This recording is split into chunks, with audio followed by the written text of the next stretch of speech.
This episode of Spectre Sound Studios is brought to you by Lewitt Audio. Greetings, fellow recording nerds! Today, I want to start a new series on this channel. I love playing the Can You Play Metal On series of videos because not only do I get to check out and record some really cool gear, I also get to learn a lot about the history of that gear. And seeing as the main topic of SMG has always been recording, I thought, hey, why not take a look at how it all started? Okay, so let's check out the history of recording.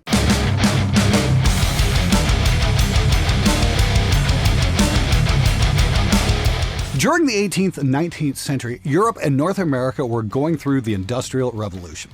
This time period saw a massive shift in how goods were produced, going from making everything by hand to mostly machine-assisted production. Now, I can already hear you guys say, "God, what does this have to do with recording? Get to the point!" Well, this time period saw a great deal of innovation, which would eventually lead people to try and invent devices that could reproduce what the human senses do, namely sight in the form of the camera and hearing in the form of recording devices. Humans had been tinkering with a pinhole camera for ages, but it was in 1825 that the first permanent photograph had been taken. Our sight was now capable of being reproduced by a machine. On the other hand, capturing sound would come around about 1854 when French inventor Eduardo Leon Scott de Montainville invented the phonograph. It initially served as a laboratory instrument for studying acoustics, but Eduardo did something that would change history forever.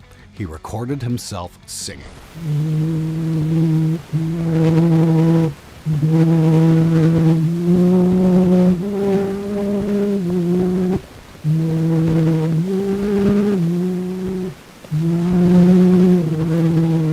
That, my friends, was the man himself singing the French folk song Au clair de lune into his own invention. Now, that quality might be crappy, but it's still better than most of Britney Spears' catalog. It's Britney, bitch. Later on in 1877, another inventor and alleged thief of ideas, Thomas Edison, invented the phonograph. How did it work? It had a big horn that was attached to a diaphragm, and when sound traveled down the horn, it made that diaphragm vibrate.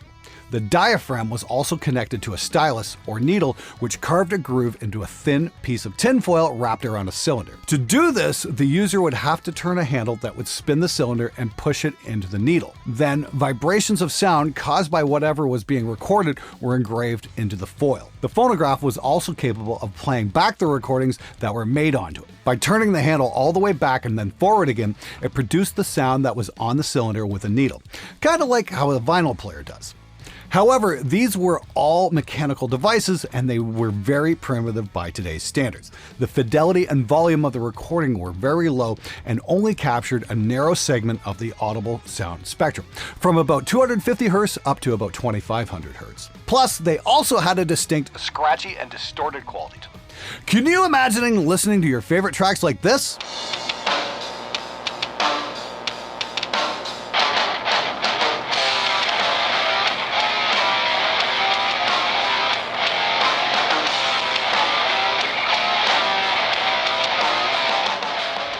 It might not be particularly pleasant, but at least it doesn't sound like the sterile, overproduced pablum that is today's modern metal. Now, of course, that's just some EQ and distortion thrown onto an existing track. If you want to hear how metal would sound recorded on a phonograph, I definitely recommend checking out Rob Scallon's video where he tracked his whole band through one.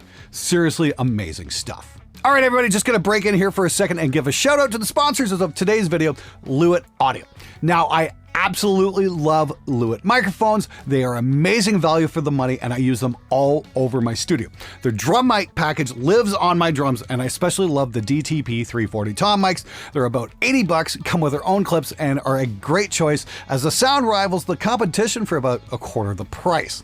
But recently I found a new favorite in the LCT 140 Air matched pair. They're small diaphragm condensers with a couple of great features. There's a high pass filter, a 12 dB pad, and an awesome air setting that gives your sources some of that much needed presence and brilliance. And the best part, you can get a stereo matched pair of these for only 299 bucks. So if you're looking to record some stereo sources like drum overheads or acoustic guitar and get great results and not drain your bank account, then take a serious look at the Lewitt LCT 140 Air matched pair. Follow the link in the description below. Now back to the show. Now, as I mentioned, the volume coming out of these units was pretty low. Because of this, musicians that were recording on them favored louder instruments, particularly brass instruments like the trumpet, the trombone, and the tuba for the lower registers. Musicians would also have to be positioned strategically around the horn to create a good balance of all the sounds and then play as loud as they possibly could. Now, this is miles apart from how we do things today. The technological limitations of the time forced people to adapt, and it pushed them outside their comfort zones.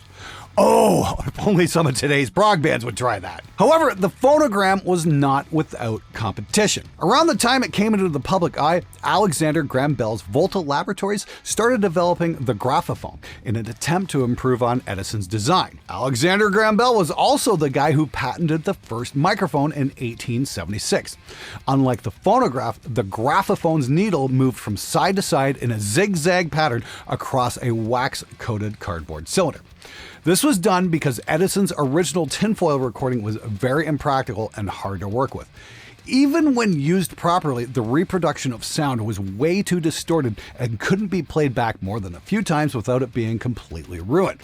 In fact, it wasn't until the late 1880s when Edison finished work on New York's electric light and power system that his phonograms started using hollow wax cylinders. Now brace yourself for this one because it is freaking hilarious! This next clip was accidentally recorded in 1885 during the development of the Graphophone. One of the techs at Volta Labs was testing it out, and during the process, there was a technical failure. Fortunately for us, we get to hear his reaction. Ladies and gentlemen, I present to you the first ever recording of the word fuck.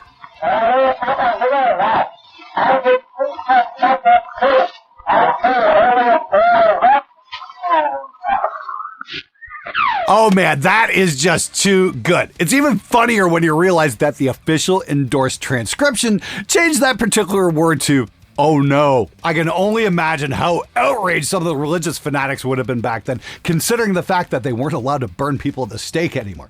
Anyway, back to the history.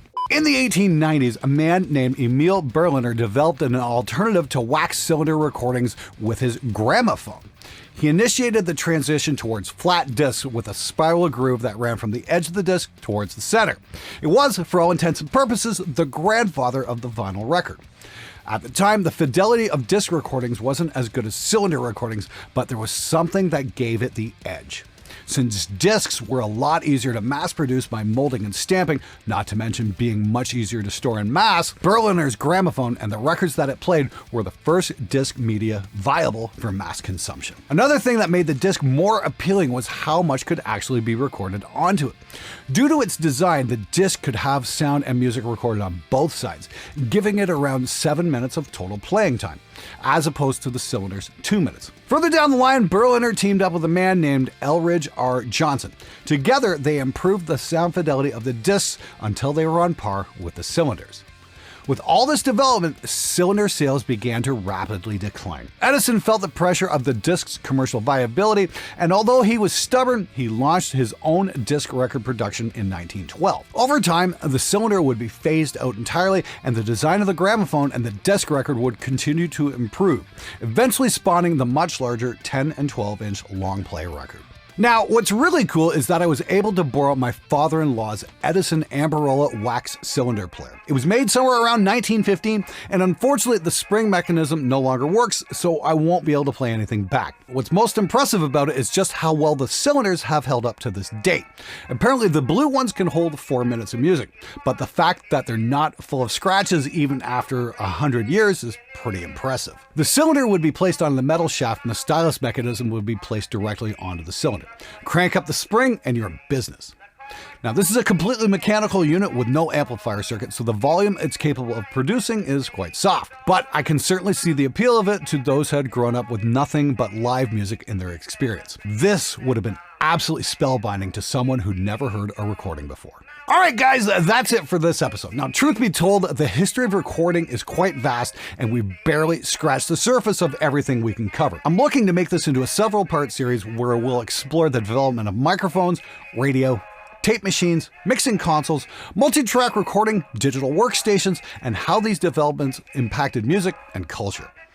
All right, show's over. Now go do some work, you lazy bastards! Put in your water and shoveling your coal. Put your head out the window, watch them drivers roll. I run her till she leaves the rail, 'cause I'm 8 hours late with that Western mail. He looked at his watch and the watch was